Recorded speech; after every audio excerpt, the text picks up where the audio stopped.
Hi, I'm Harry Rock, and welcome to another edition of the Westfield Council on Aging Presents.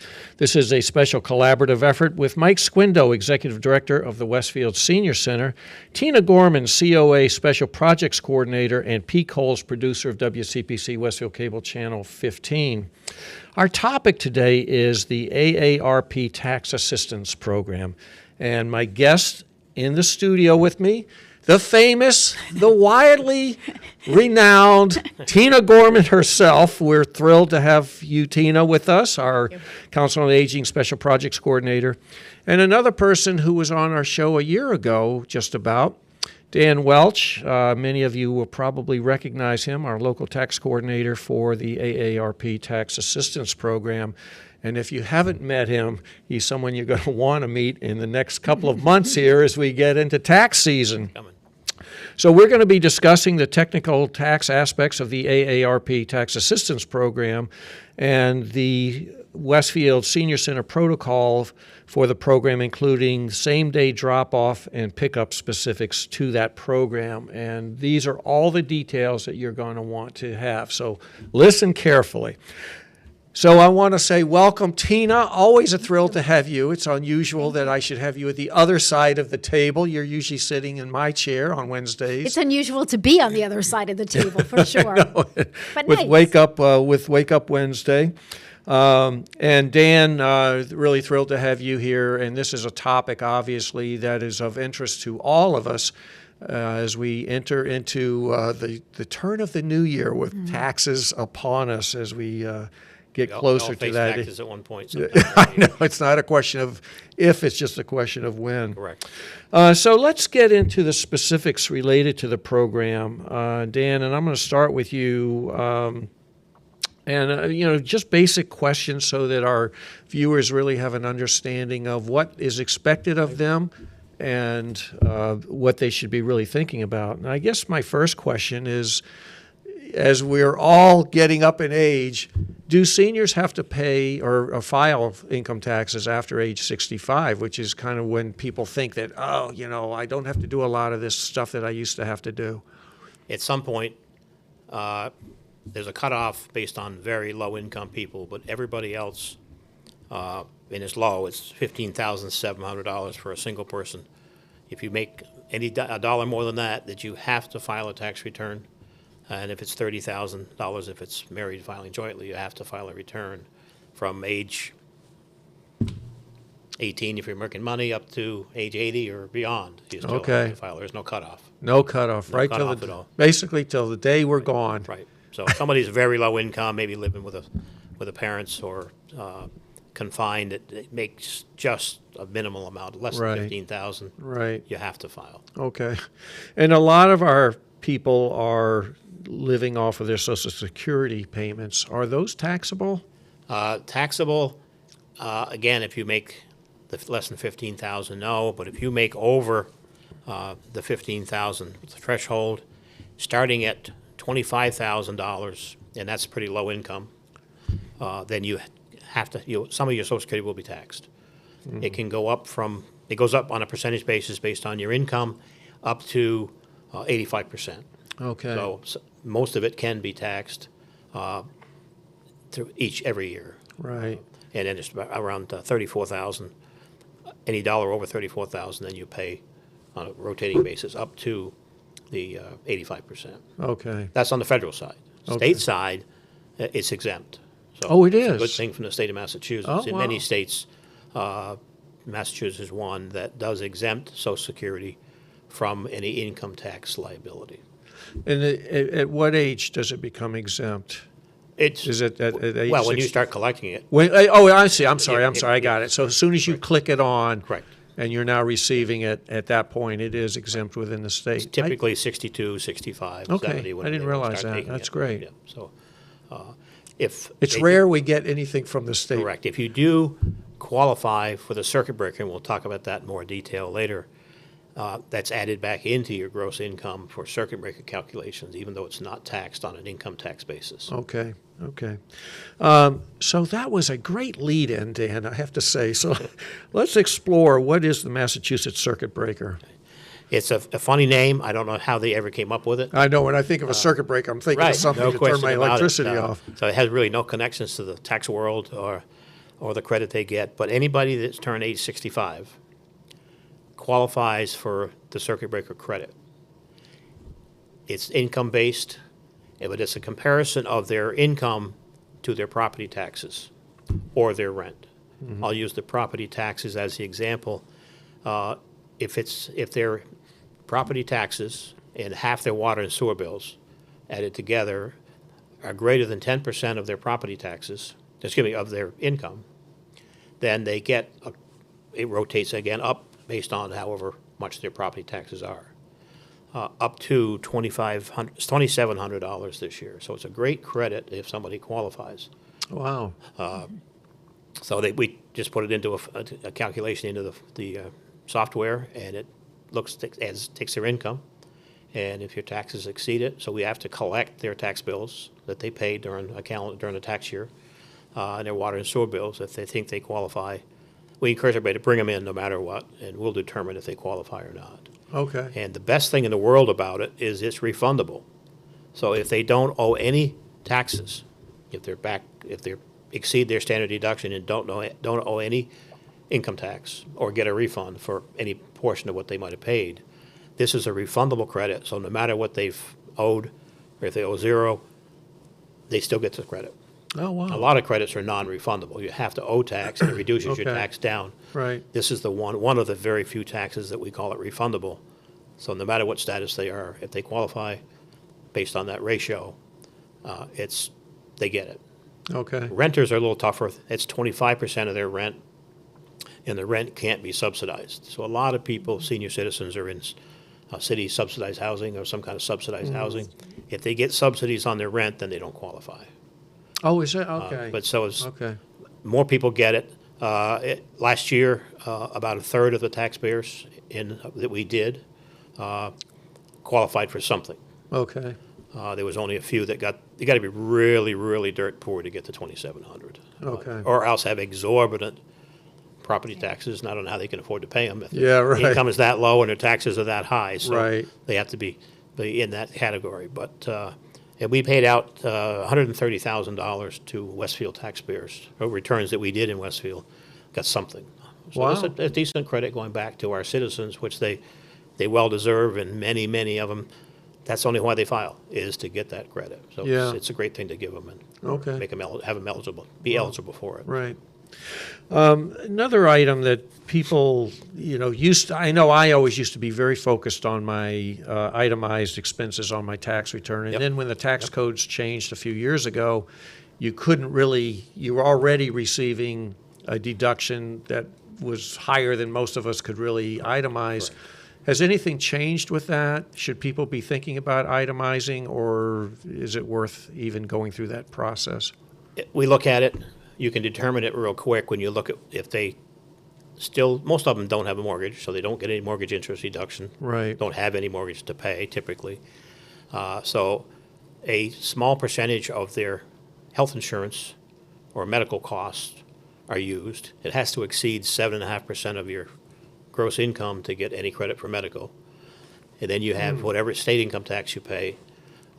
If you have a property, you get your property tax deduction up to a cap of $10,000. And that's, most people, again, the average household don't exceed that unless you Okay. happen to own two properties. Right. But the standard deduction now for somebody that's single is $16,550. So those expenses that we talked about, and charitable deductions counting into there, whether it's to a church or tax-exempt charity and or goodwill, things like that are deductible if you itemize. And then married, it's $32,300 if they're over 65. Okay. So that's a really high threshold. And of the 380 plus or minus returns that we did last year, 10 people out of the 380 itemized. So it's virtually, it accomplished what the IRS wanted to accomplish. And it makes our work a lot easier because you're not taking a stack of medical bills Right. or a list of charities that they donated to and try to add them up. So again, it's very, very limited. It accomplished what the IRS wanted, to not have to, them on their end, us on our end, and now seniors really don't have to keep all those bills. Right. Some still bring them, fine, we look at them. But again, that's a high threshold, so we just don't, we look at it, and if they qualify and get it, we'll do it. It's not a problem to do it. Are those numbers the same as they were last year, or have they changed as far as? Those two are no, actually, the standard deduction went up $950. Okay. So you got a slightly benefit. That's the one thing that really changed this year, is they typically increase those deductions each year. It went up big time before. It went up from, you used to have a personal deduction for husband and wife and kids of about $400 or $500 per person. Now they took that away, but they put this $16,000 and $32,000. So it's about $800, $900 more than it was Okay. last year. So there's a slight benefit. Yeah. But if your income goes up, the deduction goes up, it really doesn't have a lot of positive or negative impact on Right. what you're going to pay or what you might get back as a refund.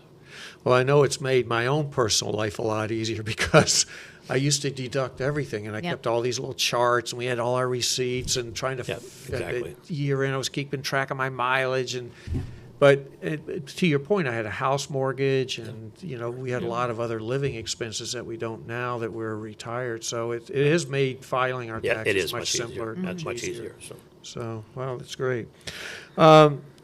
And is there anything new in the 2024 tax code that people should be aware of or really focused on this year? As I said, the deductions anywhere from $900 to $1,000, $1,200, they went up, so they got a slight benefit there. There hasn't been many changes this year. I think the big shoe is going to fall in 2025 when many of the earlier, or 2017, 18 Trump tax cuts were put into effect, and that's when the standard deduction change was made. Okay. Those are due to expire in 2025. So depending on what the next president does and the House and Senate agree to or don't agree to extend them or change them, increase them, lower them, even the standard deduction item will go away, and you'd go back to an old way of doing it Oh, is that right? if they expired.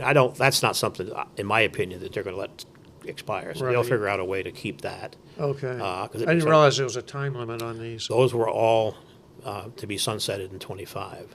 Probably won't affect your tax work until 26 calendar year, because you always do it a year behind. Right. Like we're going to do 2024 taxes Right. for in the next season that we prepare taxes. So those went up.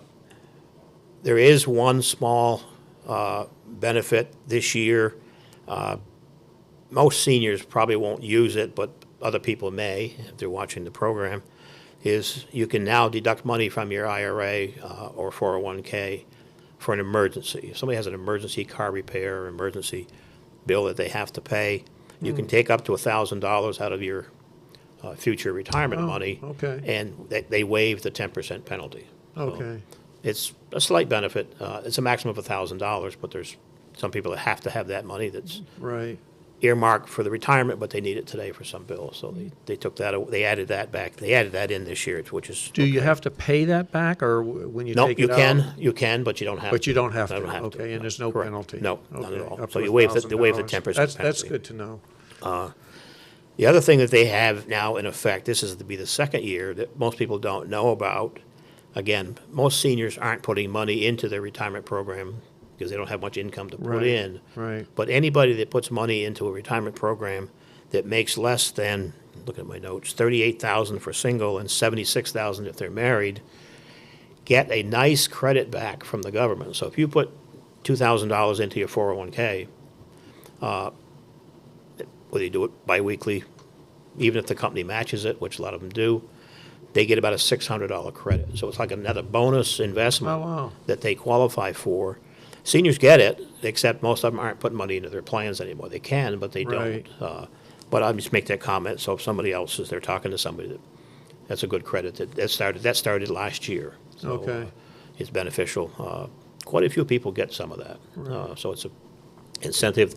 Because most companies don't have retirement plans anymore, it's kind of rare if you see one. Right. And Social Security is not going to sustain you typically for Right. your only income. So they're encouraging you to do this 401ks, whether it's a match with the company or just putting any kind of an IRA together, they're giving you incentive. So that's a nice break to get. And it's up to $600. Yeah. If you make more than the $76,000 threshold, it phases down to zero.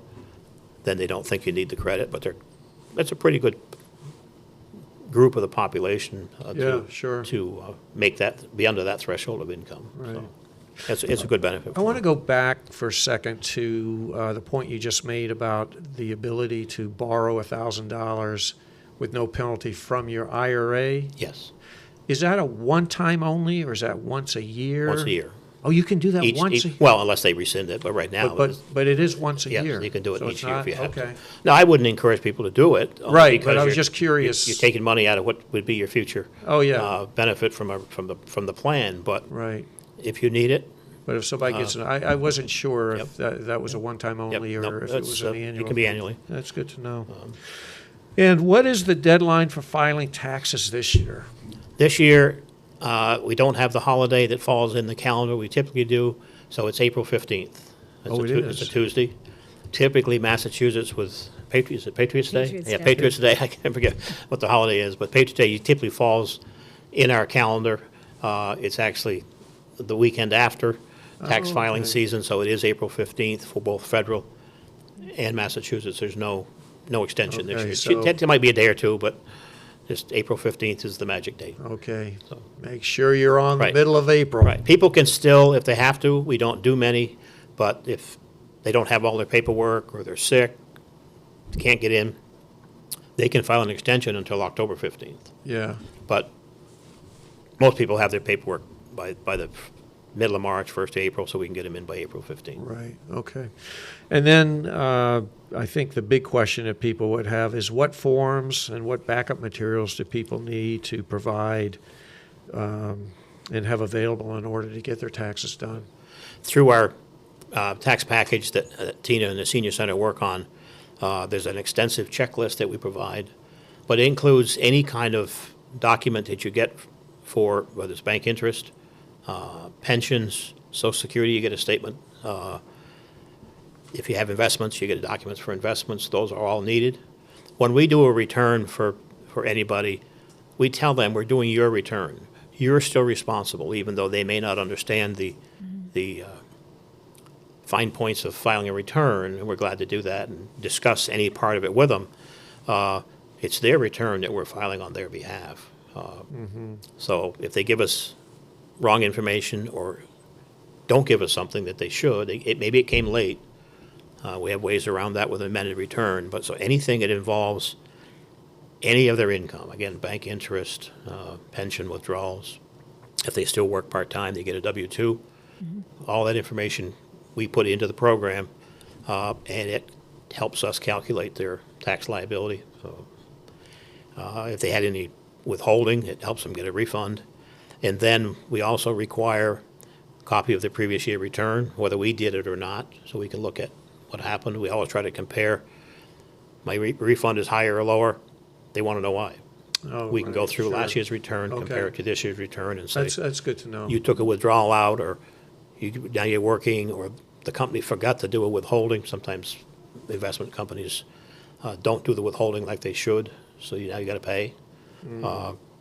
And then, again, for the circuit breaker, property tax bills, the calendar year. It's confusing to people. The city works on a July 1 to June 30th year, so sometimes the bills say 23 or 24. Now you're paying a bill, it's 25. Fiscal year for the city, we need the calendar year of 2024, so it crosses over. So it's confusing to people. When they see 25, well, why do I need that? Well, you paid it in December, you get credit for it. Okay, And then we always need a social security card and a picture ID, so we just know who you are. okay, If we have it from last year, we can use some of that. We do a lot of our returns, people come back year to year. And our software globally picks up all their name and address information. And if you had something from Berkshire Bank or Westfield Bank or whatever it might be, we know what you had last year. So it's a good reminder for them and us to say, last year you had interest from Berkshire Bank. Oh, no, I closed that account. Okay, we delete it, but it gives us a real good history Right, right. that we can put out to them and say, you had it. Oh, I forgot that. Yeah, I okay, so I'll go home and get it or go to the bank and get it, and as a good reminder. So the checklists that we do are pretty extensive as a reminder to put it in the packet when they give us the packet when they come in. And you mentioned that when people come in, as far as an identification, I just want to reiterate that it's a driver's license. Copy. Please don't put your original driver's license in there. They drove home. We get a few original actual driver's licenses. Oh my goodness. In the packet. You ought to keep that with you. So a copy of your driver's license or a copy of your Social Security card. Do they need both? We need both. Okay, and sitting here, I'm not sure if I don't know where my Social Security card is, or if I have one. I'm assuming I do. So if you don't have one, where do you get that? Well, you can go to Social Security and get a new one Okay. if they've lost it. We can. The only other place in any of the tax documents, it's on last year's return, so we can sneak back and look at that. And it's on the Social Security statement. So if they got paid Social Security, which a high percentage of the people do, Right. they print the full 9-digit Social Security number. But none of your tax documents from banks, investment companies, whatever, they mask it. They might give you the last 4, but Okay. you got to have all 9. Okay, that's So, good to know. and if we had it last year, again, it carries over for us. Okay. So we start with the Social Security number and brings up your name, and then we can look at the history, the stuff, the Right. carryover information and so forth. But everything keys off that Social Security number. And I want to remind everybody that obviously this is highly confidential. And we're very careful. Our people are in a room upstairs, just our tax people. We don't let anybody else in the room. And we're very careful about putting stuff back into the envelope. They actually give us a checklist. What did you give us? We verify that, yes, we had it, and we used it, and we put it back in the envelope. Okay. And they sign off, we sign off. And Okay. so they can go back at the envelope and look and prove everything's there. 'Cause we keep nothing. We have one sheet of paper that they signed that says this gives me the okay to file your return electronically, and that we gave everything back to you. And that's the one paper we keep. Everything else we don't. We try not to keep it even overnight. If there's something missing, we could. Tina puts it in the safe, locks it up for us, but we have no need to carry it over. Right. It's the same day, as you referred earlier, it's the same day. Drop it off in the morning, we do it during the day. Yeah, They this pick is it up. absolutely amazing. So Tina, I'm going to jump over to you for a second. I want to go into the history before we go into the protocols. I am curious a little bit about the history of when did this was your brainchild? No, or how did this get started? And how long has it been going? It has been going longer than I've been with the city of Westfield, believe it or not. Is that right? Yep. When we were at the old senior center. And at that time, I think we had, it was Bruce and Judy and, a few volunteer. I think we gosh, had, I didn't I think realize we that. only had 4 total. Right. Of course, we didn't have a lot of space over there. Right. And did far fewer returns than we do now. So I actually can't tell you, but I can tell you this. There was a period of time when we had to relocate. I don't know if you remember when they did all the construction in downtown. Right. And we actually had to relocate the senior center. We closed it because it just wasn't safe. There was construction Right. literally on all 4 sides of us. And so we were here, there, and everywhere for several months. And I kept saying to then Mayor Dan Knappich, it's like, but I have to get back into the senior center before tax season because, the AARP tax assistance program, it's like gold. And my concern was, if I lose it, we won't get it back. I mean, it's so in demand by senior centers and, other social service organizations to get these, because it's all volunteer. I mean, all of these tax aides are volunteers. I can't stress that enough. These are people that we just went through 2 weeks of training for the new tax aid volunteers, and they used Westfield as their host site.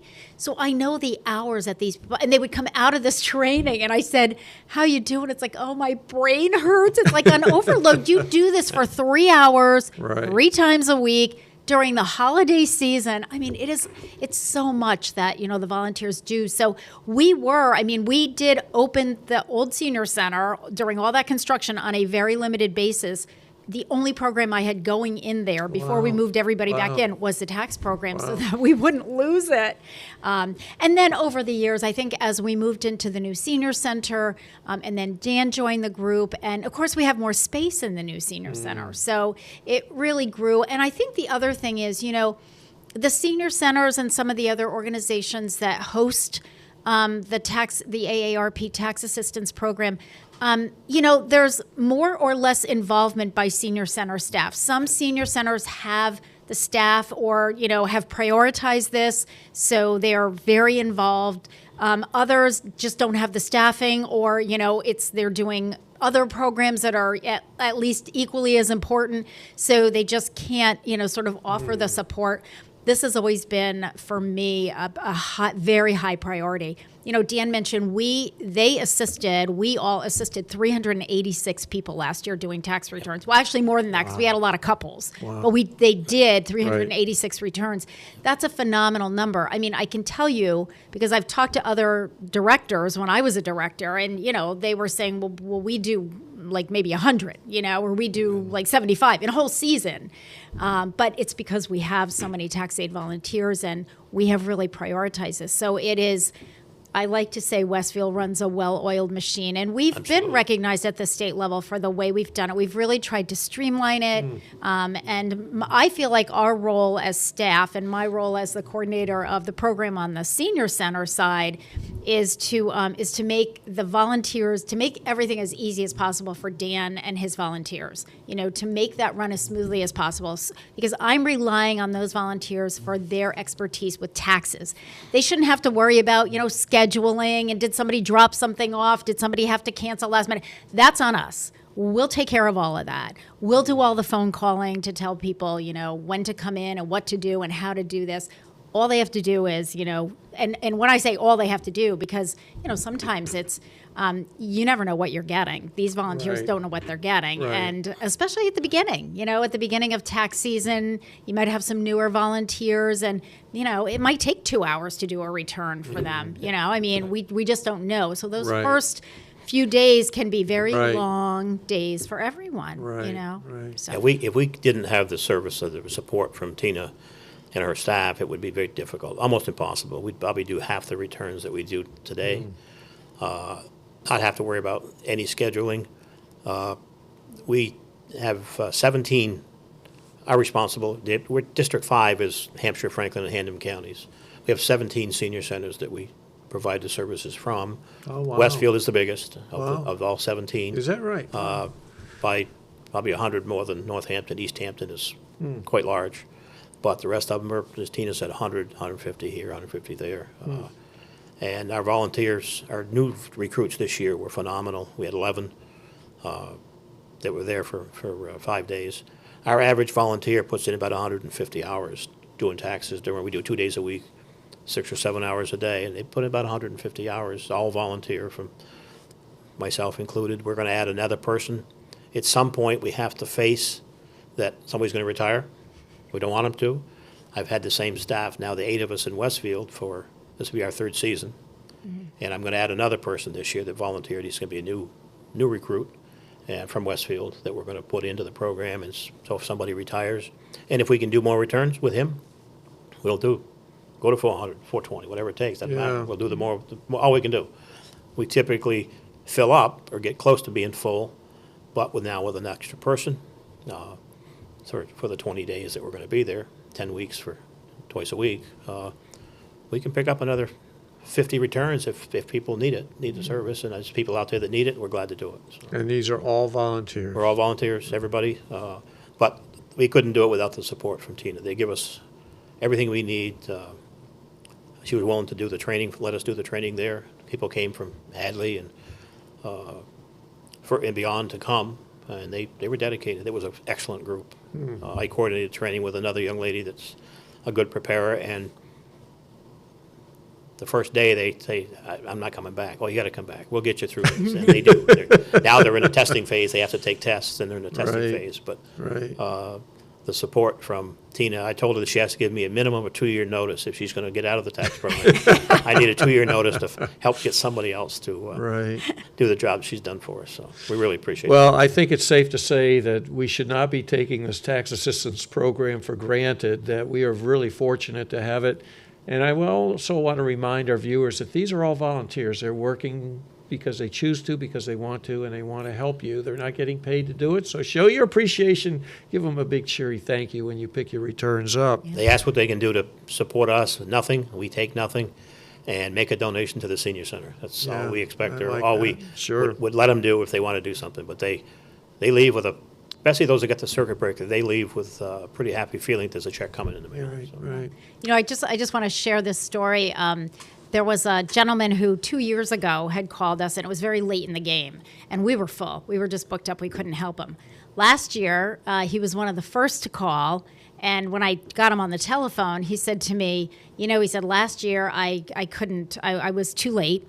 And he said, so I paid to, you know, and I don't know where he went. So, you know, some tax service. And he said, it cost me $300. And he had a very simple return. Yeah. And he was getting some money back. But he said, I think he was getting like $85 back. But he said, it cost me $300 to have my Yeah. taxes done. Right. He said, I'll never make that mistake again. Right. You know, he said, what an incredible service. And, you know, that's what we tell people. Now, this is for, you know, we really target low income to moderate income seniors. I mean, people who own, you know, multiple properties and so forth. The tax aid volunteers aren't trained to do those kinds of returns. So we, Right. you know, and sometimes, and we call that, Dan's group calls that out of scope. It's out of the scope of what we can handle at the senior center. So, you know, sometimes people are very good about asking us, you know, would you be able to do a return if, you know, this is my situation. And I will frequently send Dan an email, like I feel like I have him on speed dial during tax season. You know, is this something, sometimes Dan will contact the person directly, and then he'll get back to me and either say, yeah, we can handle that, or nope, that one's, you know, for whatever reason, we Right. can't. So we like to kind of do that, because if we don't understand that up front, we schedule the person, they come in, and then we find out, well, it's out of scope, and now they've used up a slot. Yeah, you know, so right. we really try Right. to do that. So I say to people, look, if you've had it done with us before and there were no hiccups, you know, we're good to go. If you haven't and you have questions about whether or not, you know, this is appropriate, let us know that up front, and we'll sort that Yeah. out before you get here. The answer is not always no. You know, sometimes Dan is like, oh yeah, we can handle that. It's not a Right. big deal. Okay. Right. Yeah. Okay, cool.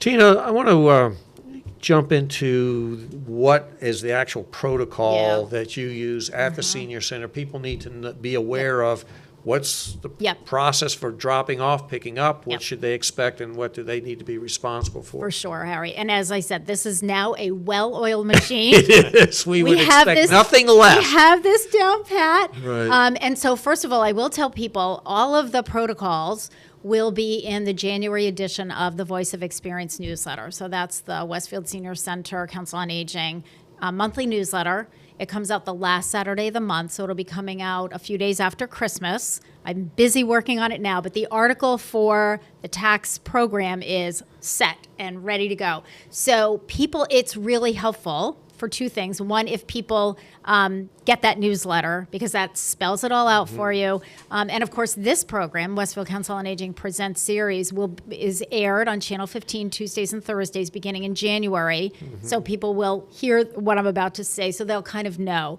So as Dan said, this is a drop-off pickup. Now, that's different than the way we used to do it pre-COVID. Remember when the world was pre-COVID, way Right, back when? right. And we used to all be in person. People would come with their shoe boxes Oh, I full of, see, you know, right. their documents. And, you know, now it's much more streamlined, and there is no in-person. We haven't done it in Okay. person. We have found, certainly from our end, you know, we can do a lot more returns because it's all business. So what people, first of all, have to understand is that if they want to schedule an appointment, we've already had people calling. Are you taking, you know, and no, we're not taking any calls. The first day to call is January 3rd. It's a Friday. Okay. Okay. We're off on Wednesday. Tuesday is our gear up day, and the telephone line will open on Friday. Now, we have a dedicated phone line, which I started, I think, 3 years ago. That has worked really well for us. So on January 3rd, anytime after 9 o'clock, or beyond. Everybody doesn't have to call on the first day, please. If you call the senior center and you say, I want to have my taxes done there, they're going to say to you, we're going to transfer you to the tax line.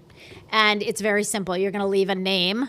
And I ask people to spell their last name, because sometimes I'm listening to the Right, right. voicemail 100 times going, what did that person Right. say? So I'm going to spell your last name and leave me a phone number and an address. That's all you have to do.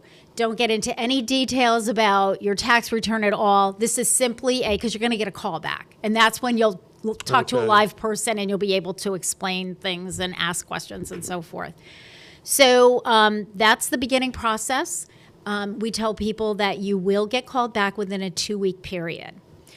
People need to understand, typically on the first day, we get over 100 phone calls. On the first day. Wow. Yeah, on the first day. So it's impossible for me to get through all of that. Right. And so, yeah, it is. And when you figure we did 386 Right. returns and day one we had 100. Now, Yep. some of those people will sort themselves out.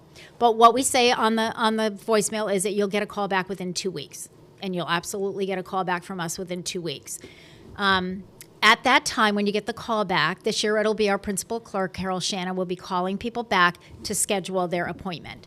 What we're looking for early on is, and Carol will ask the question, typically when do you have all your documents ready? Some people have a very simple return, Harry, so they pretty much will have all their documents ready by the end of January. So we schedule them earlier in February. Some people will say to us, I never get my, investment statement back until, Right. the beginning of March. Okay, well, we're going to set up your appointment, but we're not going to set it up but we'll schedule it when we call you back. So you may know by, January 14th that your appointment is, March 6th, whatever it is. You know what I mean? So those appointments get scheduled. We give you a day, not a time. On the day, so then what happens is after your appointment is scheduled, we begin, as Dan mentioned, putting together the packets of the documents that you're going to need to drop off on the day of your appointment. So that packet is pretty extensive. As Dan said, there are checklists. There's a confirmation letter. On the letter, it says exactly when your appointment is scheduled for the day of your appointment. And then there's other information. There's information, last year I added the information on this program. And so that people could, and a lot of people said, I watched the program. And so one person on the day of, he said, I watched the program. I know exactly what I'm doing here. Here you go. Everything. And he was gold. It was perfect. It was absolutely perfect. Thank you for watching, everybody. Yeah, so that was great. So so then what happens is we'll say to people, you've got an appointment scheduled. We will call you when your packet is ready for pickup. And we try to give people at least 2 weeks to get their documents all together. So I have a volunteer who works with me, Bill Nemick, and he does my callbacks. So Bill will say, I'm Bill Nemick. I work with Tina Gorman at the Senior Center. Your packet is ready for pickup. You can pick it up any time that the Senior Center is open. And it doesn't have to be the person that picks it up. Somebody can pick it up on their behalf. So if somebody has difficulty getting out, son, daughter, grandchild, neighbor, we have them sign off when the packet gets picked up, just so that if somebody says, well, I never got the packet. Oh, yeah, you did, because, Susie Kelly, signed for it for you. Right. So then once they have it, the next phone call that they'll get from us is a confirmation phone call just a few days before their appointment, just confirming we're all set to go on our end, and yep, now we're good to go. The day of the appointment, and this is what's key, people need to understand up front, and we put this in the article, we're going to talk about it here, we remind them every time we call them. You have to pretty much leave the day open. So if your appointment is scheduled Right, for, right. February 26th, all right, you have to leave the day open. The drop-off of that packet, and you're going to have a plastic bag, a cinch bag that you can put everything in, drop-off time is 8:45 to 9 o'clock. Period. It's a 15-minute window because all you're doing is driving through. You never even get out of your car. I'm the one standing out in the snow, the rain, or whatever, the cold, the freezing cold.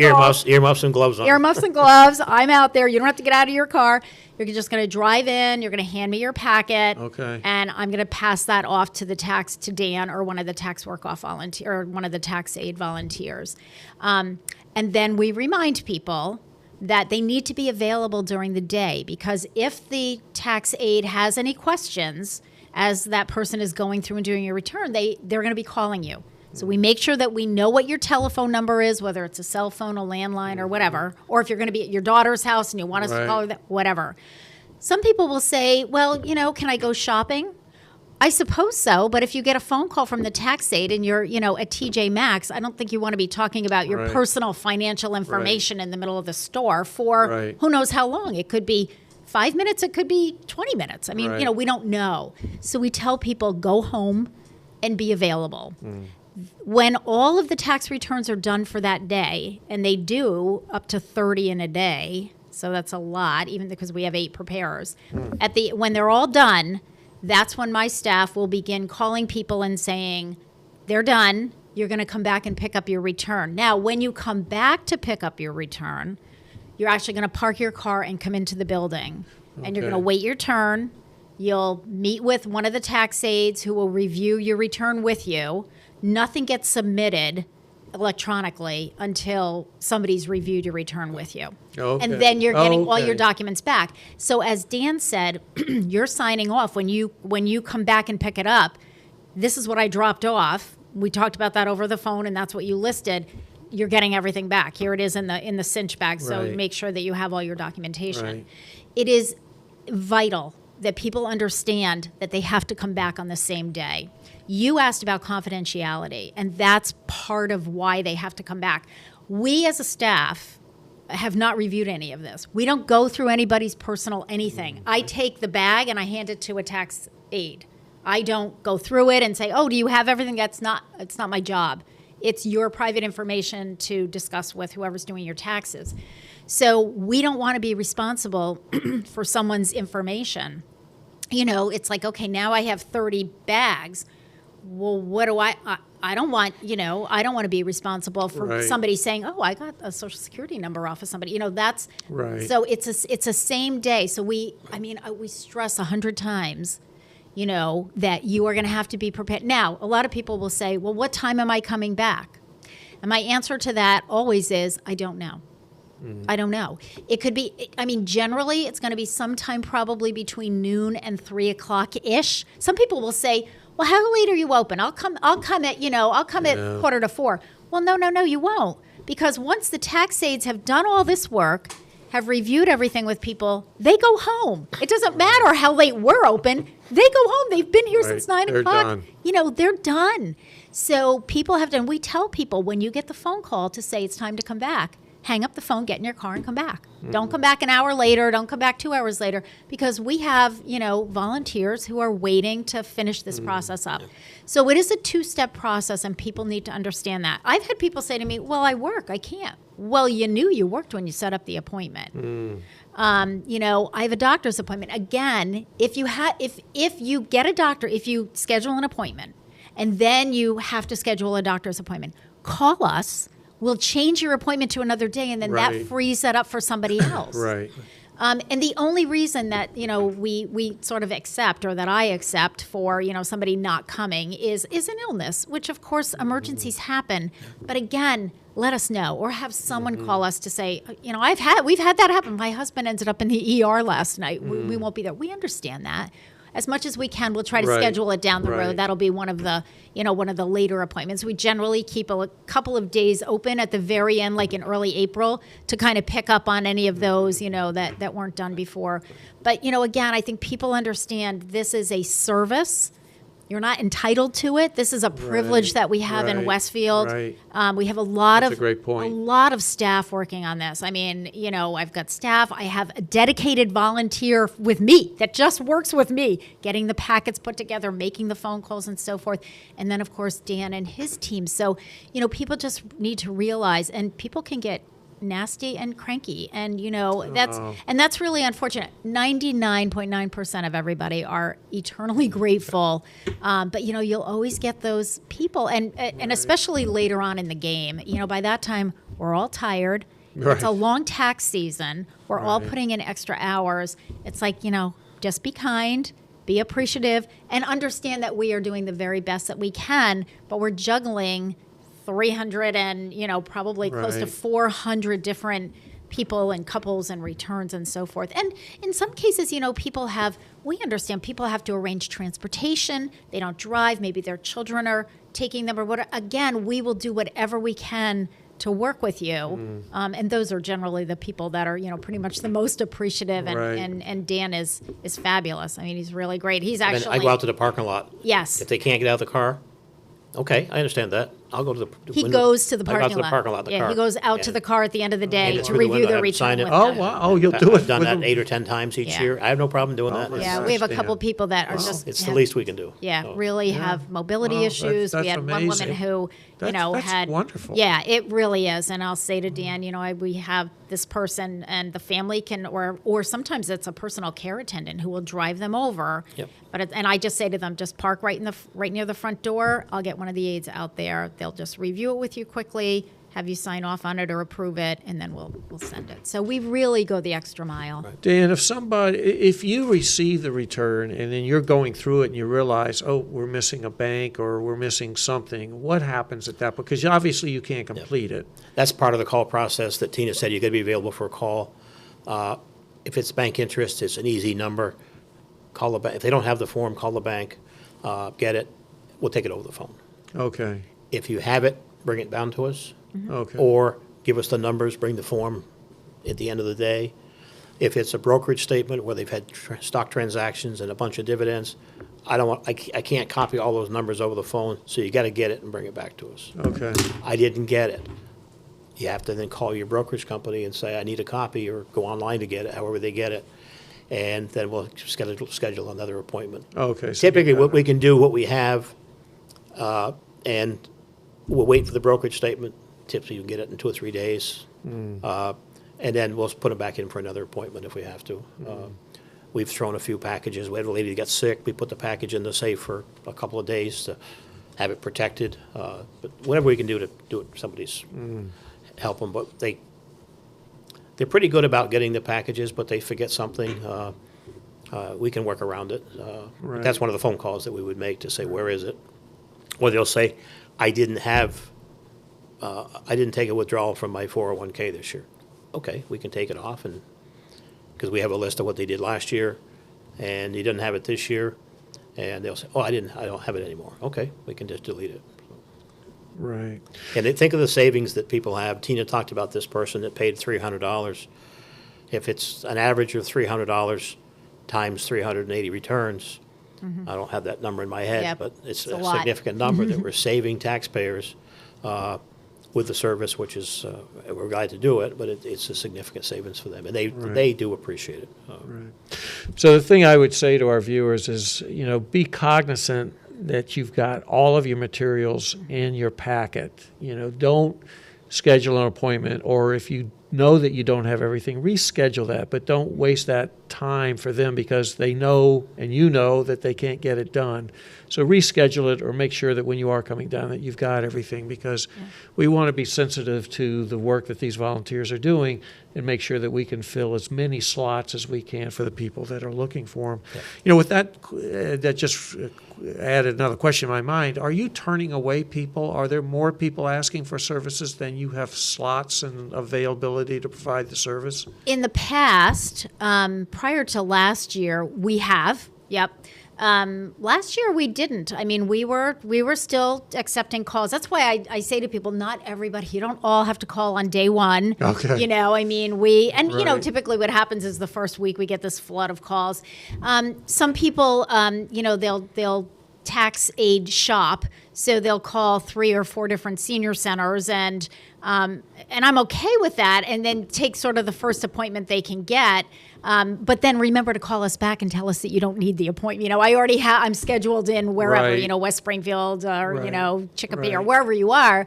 I get it. That's fine. But we have had people, and I will tell you right now, if I have a no-show, if we have, people who just don't show up, they didn't call us, we don't know if it was an emergency or whatever, they're on my blacklist. I make a note of that.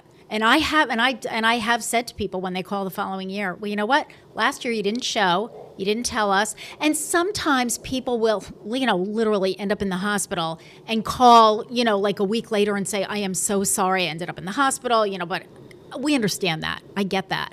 But if somebody just didn't, show Right. up, or you'll get this, when we'll call to do the confirmation calls, usually we do those about 2 or 3 days before the appointment. Oh no, my son came and he did it for me a month ago. Well, in the meantime, we're holding that slot. And now it's 2 days before. It's really too late for us to schedule somebody else in unless we know somebody has all their documentation ready. So, just be thoughtful about it and just, Right. remember that there's a lot of scheduling going on the other end. So Right. if something comes up, I mean, we're thrilled if your son did it for you or a family member did it for you because that frees up slots. But yeah, we were really last year able to accommodate everyone. Yeah, which was If we got wonderful. down into the 1st of April and every center that we coordinate here in Hamden County especially, we got Agawam, West Springfield, Holyoke, Chicopee, Westfield. Southwick. So we got them all covered around here. I work with all of them, help coordinate their facilities, and say, or also an email out to, I think we got 65 or 70 volunteers in our whole three county area that, can anybody help me on a Thursday? And quite often, yeah, I'll do an extra day, and they'll pop in, and I can add staff that way. Some of my volunteers I work 2 days a week, some of them work 3 and 4 days a week because they like doing it. At other senior centers, I can move them around that way, but I'll put the APB out and say, come help me, and I'll get 2 or 3 people almost automatically to say, yeah, I'll come to Westfield for the day and jump in and do some extra. So we try not to turn them away. Some senior centers that only do it 1 day a week with 4 or 5 people instead of 8. Either don't have room for 8 or I don't have that many volunteers. So I can use more volunteers. Every year, people retire or move or whatever it might be, and we're adding 11 this year, and we can Wow. add whatever we need to do it. Wow. But again, we can move the staff around too to help other senior centers around. So. How deep into the tax year will you take people in to work on their taxes? Meaning, how close to April 15th? Will you go up to the 14th or? The 14th, Tina mentioned, she'll save it as a makeup day. Okay. Or the worst thing in the world for us is a snow day. Snow day. Oh, right. You got to pick up. Because we have to schedule 30 people. You got to take my 30 so- people and try to fit them Yeah. in if it's a snow Right, day. right. Last year, knock on wood, was Right. the best, one of the best, Yeah. the best ones we had. No. But I think that's why we had slots left over because we do leave the week before. Okay. We leave the whole week before for Okay. any sort of problem cases that need to come back or people who, thought they would have everything and they didn't or whatever. So sort of those kind of cases and then but if we need a reschedule, it's going to be Right. at that, yeah. Right. I technically can't submit a return after April 15th. So if right. you don't get it in by April 15th and you don't file for an extension, we don't do extensions for people. Okay, unless, we try that's not good do to that. I know. don't want to extend the season out beyond April 15th. Right. Yeah. Right. People have worked long and hard to get to that point. If somebody has a question on their return that either was right or wrong, or they got a new form, I will take calls through Tina throughout the off-season, so to speak, the summer. And one person got I had signed a return yesterday for a person. I had him sign it because he got another form in August. And, yeah, I'll fix that. He forgot or didn't have it. Yeah. It's a unique form from a trust that he got. And, okay, it's going to impact your taxes. Yeah, I know. I'm going to owe more money because it was income to him, and he understood that. But we signed it yesterday to get it in, get it submitted, so he can get his 23 return out of the way. And he said, I can't wait to come back and see you in a couple months or for the 24. He wants the service, so Right. I'm glad to do it. So. And how soon do you start taking appointments? What? They'll start seeing appointments start in February. So Oh, in February. early February week. So we go Okay. all through February, all through March. Okay. Which March is the longest month. You said it was of, 10 like, my weeks? life. that 10 you're- weeks, Yeah. 10 Yeah. weeks. Okay, so And then starting in into February. early April. So it Okay, starts in February. So we'll actually start scheduling. We'll just start taking the phone calls on January 3rd. That's why people are like, "Oh, can I call now?" No, Right. we're in a holiday mode. We got to Yeah. get through all the parties and all the Right. special events and everything Right. else. So yeah, in early January we'll start taking Okay. calls and we'll start scheduling immediately for February. And that's why we ask. Typically, do you have all of your documentation? Right. If so, we'll schedule you. Boom, you're done. We'll schedule as early as we can. Yeah, whatever the first, I think it's the February 2nd or 3rd. Yeah, it's is. like the second or The third. first- It's really the first- early in the month. First Monday Yeah, in it's Mondays and in Thursdays. February. Monday Yeah. and Thursday is our days. Mondays and Thursdays. Yeah. We try to front load it. Obviously, that leaves more appointments on the back end. Right. We'll schedule 16 to 20 the first couple of days to get our people back in the groove. And then we'll do 30 to 32 a day. So we're going to work for 19 days. We got Wow.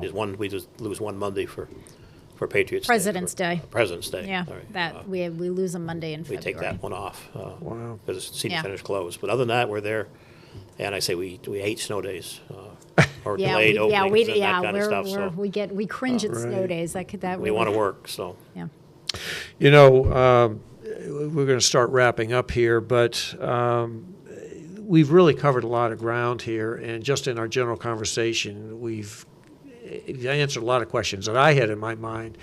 But I think I want to reinforce for people just can we go over the qualifications one more time so people know, because this is a really interesting topic. People are listening and thinking, oh, wow, I really want to take advantage of that. Let's just go over what the qualifications are so they know, yes, I do qualify and I need to pursue this, or nope, this isn't for me, I need to look at a private tax service. Our typical taxpayer is a senior citizen. I think 85% of our people were 60 or over last year. I have that data, but I think just quoting from memory, about 80%, up to 85% were over 60. They don't have to be. We've done some siblings of a taxpayer, and low to moderate income. Okay. So if somebody comes in and it's 150 to 200,000, complicated return, we'll probably do it, but say you ought to go someplace else. Don't take a spot from somebody, especially if we're turning people away. Don't take a spot from somebody that really needs the service, Right. needs to get it done for nothing. Right. If you're that high income, and I don't want to do it with an offense, but most of them say, "Okay, I understand," and they'll Right. do that. And then we don't do businesses typically. We could do an Uber driver. We could do somebody that buys and sells something on eBay. But if they have any kind of rental or any depreciable, like if you depreciate a rental property, that's out of scope for us, so we can't do those. So it's, I say simple, but if they have a 1099-B with dividends and stock sales and so forth, not a problem. Can't do crypto. People are starting to get into crypto. Can't do crypto. Good point. It's out of scope for us. So that's not a big audience, but sorry we can't do it. But anything else with investments and CDs and that kind of stuff, it's not a problem. We can do it. We have people that of all levels of experience. I got people that were professional tax preparers, have worked for other tax companies that want to volunteer. They like because it's doing something for the community and our seniors. They've got tremendous experience in years. Bob Wallen's got probably 30 or 35 years of experience. I think our longest tenured person in our District 5, one person this is his 21st year doing it. That's amazing. So, yeah. Wow. That's And amazing. my staff is anywhere from, in Westfield, from 3 to 10 or 12, maybe 15. But And you've been doing it yourself? this is my 7th season for 7th season, doing wow. that. As soon as I retired, I needed something else to do to Yeah. fill my time. I can't umpire baseball games in the winter. So I'll do taxes. So. And you were amazing as in the baseball And world. Dan is, the other thing too that I want to say is Dan has made himself available. Sometimes people will get a follow-up letter from the IRS. Yep. And Dan kind of said, I think if it's the first time they filed for the circuit breaker, they're almost certain to get something from the IRS, sort of questioning. And so, we try to prepare people, and because I'll get the panicked phone call, like in June, saying, I got this letter from the IRS, and I'm like, okay, no worries. What I do is I just email Dan, and I'll say so-and-so contacted us. We did their taxes. Here's her name or his name and phone number. Can you please get back to them? And then he does, and Right. we all live happily ever after. read me the letter. It's probably something I haven't seen. Submit some documentation. I'll help you get the documentation together. Whether you have your paperwork, so it's probably in there. With circuit breakers, Tina referred, they almost always get a Dear Tina letter that you need to prove that you did pay the taxes. Right. The taxes can't be in a trust; they have to be in your name. Right. Things like that. So, and we wouldn't. If it was in a trust, I wouldn't do the return. I wouldn't give them a circuit breaker credit. I just say, sorry, you're not eligible. So we may have made a mistake, but I think we filed 4 amended returns for things that were missing this year. So it's not a big number, but I would never refuse to call somebody back. I can look in my computer and say, yes, we did your return. Here's what the refund was or what you owed. And I can help them go online and look for stuff for the IRS.gov or the Mass DOR and so forth. So that's the least we can do. Yeah. I handle those myself, but it's not a problem. I'm glad to do it. So. And I want to reassure our viewers that you take all the courses that are necessary to ensure that you're up to speed with current tax code. All our returning people as well as our new people. New people go through the 20-hour course and take the test. All our returning people also take the same, we get certified every year with a. Okay, with so you have to IRS be provided test. recertified. Yes. Right. So. Yep. Well, this has been a fascinating conversation, and what I do want to reiterate with all of our viewers, don't call before January 3rd. That's when you're going to, if you have questions about this and you want to get involved, January 3rd and on. You don't have to call on the 3rd, but anytime in those first couple of weeks, definitely get your calls in. You will receive a follow-up phone call. The actual appointments don't start until February. In the meantime, during January, make sure that you have all your forms. Don't schedule an appointment if you don't have all the information you have, which forces you to have to come back, and they waste a space that they could use for someone else. Also remember that this is a volunteer service. These are all volunteers working to help you. So be kind, be appreciative, and show your gratitude after you receive your returns from them. And the last thing I want to say is it is highly confidential. You don't have to worry about any of your documents being shared or lost or anything of a nature that would give you any kind of concern. So with that being said, I just want to remind you, too, that this program is being rebroadcast every Tuesday and every Thursday at 2:45 throughout the month. If you want to watch it again, that's the time to do it. And if you want to watch it at your convenience, it is available through YouTube on the community. Yours get... It's under the Senior Center. It's under the community Senior Center. programming. Okay, Yeah, I'm never for sure where they Senior get Center. cataloged. Yep. And actually, all of that information, including how to watch this, is in the January newsletter. Perfect. Yep. And I want to say thanks to Pete Coles, our WCPC Westville Cable Channel 15 producer and manager, for his help and support to make this show possible. On behalf of Pete Coles, Mike Squindo, and Tina Gorman, I'm Harry Rock, and this has been another edition of the Westfield Council on Aging Presents. Thank you so much for tuning in. We'll see you on the next show. Thanks.